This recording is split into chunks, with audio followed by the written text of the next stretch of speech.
Hello and welcome to another video. This is a slightly different one. I'm just hopping on, doing an introduction quickly, and then we'll get straight into it. But I just wanted to put this out. Obviously most of the content on my channel is and will continue to be houseplant related. But I do quite a bit of gardening, and I thought it might be fun just to bring you along with me on some of those journeys. So this was a few weekends ago now. I've been really sick, so sorry if my voice sounds a bit strange, and sorry if it sounds a bit strange on the voiceover. But yeah, I'm just getting over it. I'm coming out of the worst of it now, but yeah, I haven't been very well, so it's taken me a while to get this video out.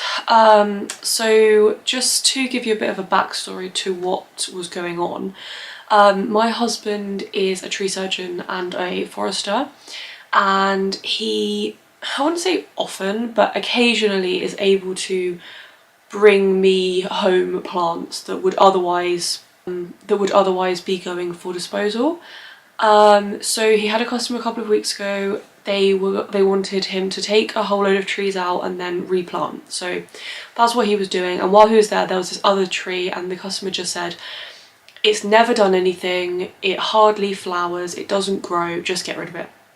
And my husband knew it was a magnolia.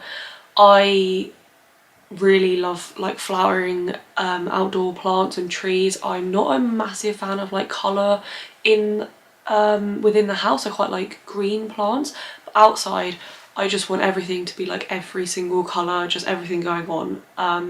So I've got one fairly large tree outside. So he just brought it home because he knew that I would like it, but even if I didn't, it was going in the bin anyway. So he brought it home for me, just basically to see if I wanted it, if I wanted to do anything with it, and if I could rescue it, essentially. So I don't know how big it is. I'm not very good at estimating heights, but you'll see. It's not like a massive tree. I mean, the stem was probably like that thick, but it was quite tall. And so that's basically what he did. By the way, I should state, he did ask for the customer's permission to do that. He will never take anything without their permission. He said what he was wanting to do and they said absolutely.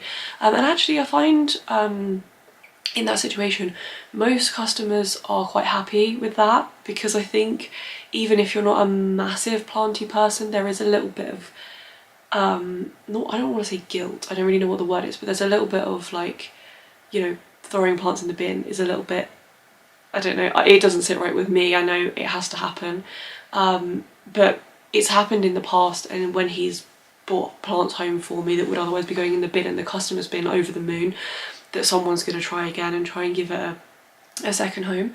So I will run that footage now with just a quick voiceover, just letting you know what I was doing. It's nothing in detail, it's not a very long video, it was just snippets of what I have done, the steps I've taken to try and get this tree in better health, really. So this is what the root ball is looking like. It's not very big, and then going up towards the top of the plant is quite tall, not very bushy, but you can really see here that there's some fungus in amongst the soil. This was planted just in the ground, not in a pot, but there is quite a lot of fungus. You can see, obviously it's not in leaf, it's a deciduous plant, so it wouldn't be right now, but it has got some good buds.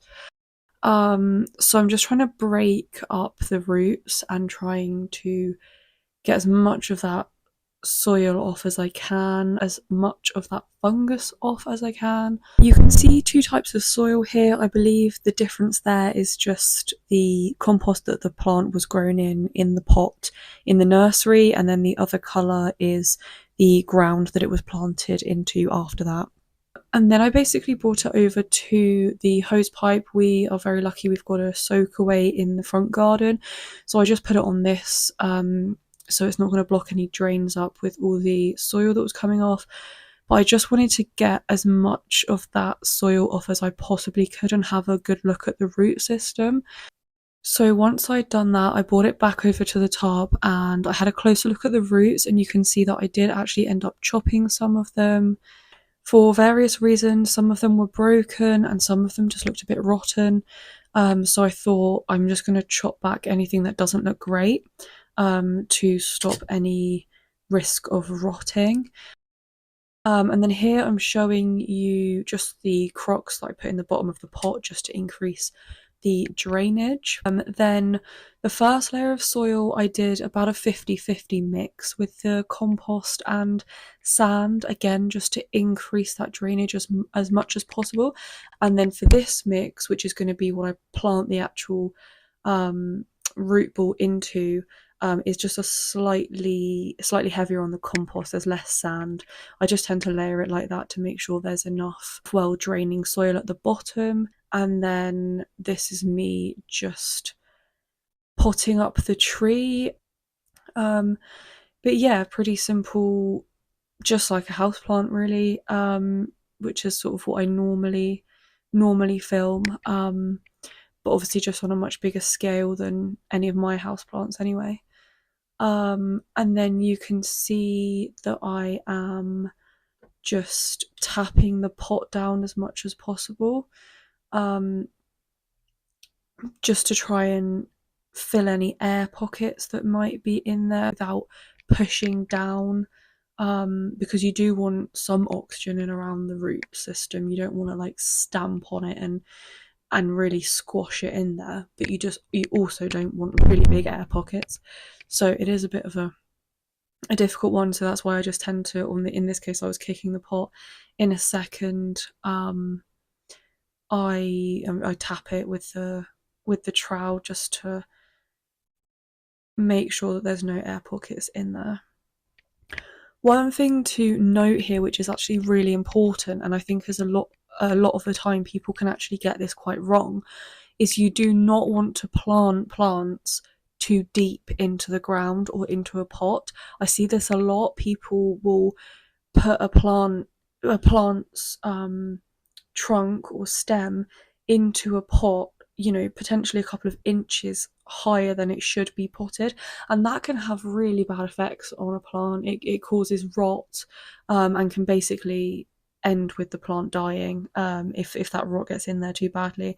And I'm mentioning this just because after I potted up this magnolia, there were also 2 beech trees that my husband brought home, which I potted up. I didn't film those because it's much of a muchness. It looks exactly the same as this, but different trees. And they had been planted probably about 4 inches too deep, and this magnolia also, you can see where it was planted. They'd all been planted too deep, and that can have such a massive effect on plants. So really, really something to note when you're planting. And then moving on to the final view of this plant. This is a few days later. I completely forgot to get a picture of it all plotted up, and it is incredibly difficult to see as it doesn't have any leaves. But you can see these buds are coming through. That pot should service it for a while. So as I said, it wasn't very long. It wasn't like the most amazing filming at all. I literally just sort of grabbed my phone out just to document what I was doing, to share with you, and also for me just to be able to look back. Hopefully in a couple of years' time the tree will have grown considerably and it'll be looking beautiful, and it'll be really nice to look back and see exactly how it was when I got it. But yeah, thank you very much for watching this video. If you do want to see a bit of a mix of like gardening and houseplants, then let me know, because I can certainly do more gardening videos as soon as the sun comes out, and sometimes even when it doesn't. I like being outside getting on with the gardening now that the season's kind of coming. Lots of things are budding up and there's plenty of jobs to do out there, so I can definitely start filming those sorts of things if that would be something you'd be interested in watching. So do let me know. But thank you very much for watching this video. If you did like the video, then please do give me a thumbs up. It would mean a lot. And if you want to see more of my content, then subscribing to my channel would be much appreciated. Thank you so much for watching, and I'll see you in the next video. Thank you. Bye.